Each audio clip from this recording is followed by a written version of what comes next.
But you're in France, Madame. Written by Catherine P. M. Berry. Narrated by Catherine P. M. Berry. Prologue.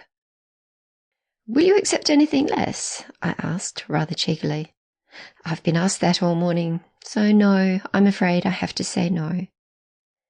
We were at a vide-grenier, and the object in question was a beautiful handcrafted wooden fishing boat called Le Cormoran. Not a real one for putting on a shelf and standing back to admire.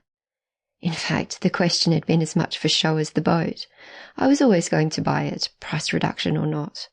Haggling was expected, and opened up the possibility of a follow-up friendly chat. At that point in time, we had still not come up with a name for our house in France, the one that we had just bought after 5 years of talking, dreaming, visiting, and searching. "Why not Le Cormoran?" I suggested to my husband. It suddenly seemed obvious. We were like the migratory birds after which our new treasure had been named, happy to settle for a while until the call of something or somewhere else became too strong.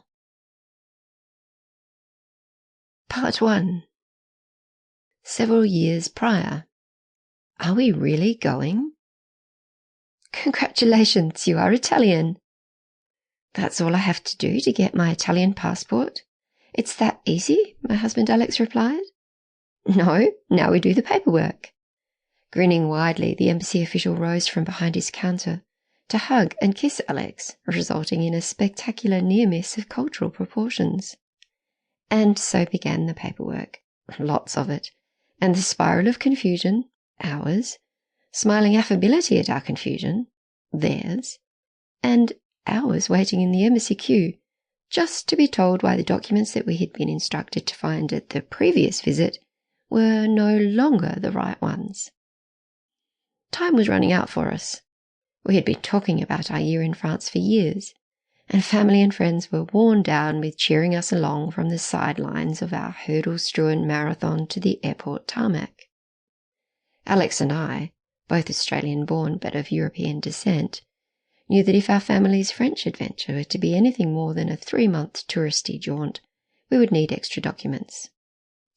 Either he had to get his Italian passport, or I had to have a British one approved. Both seemed an even better option, hence his misleadingly optimistic exchange above. Getting my British passport turned out to be relatively straightforward, and 18 months after having begun the process, I was invited to a citizenship ceremony at the British consulate in Melbourne. Not able to attend a public... Sample complete. Ready to continue?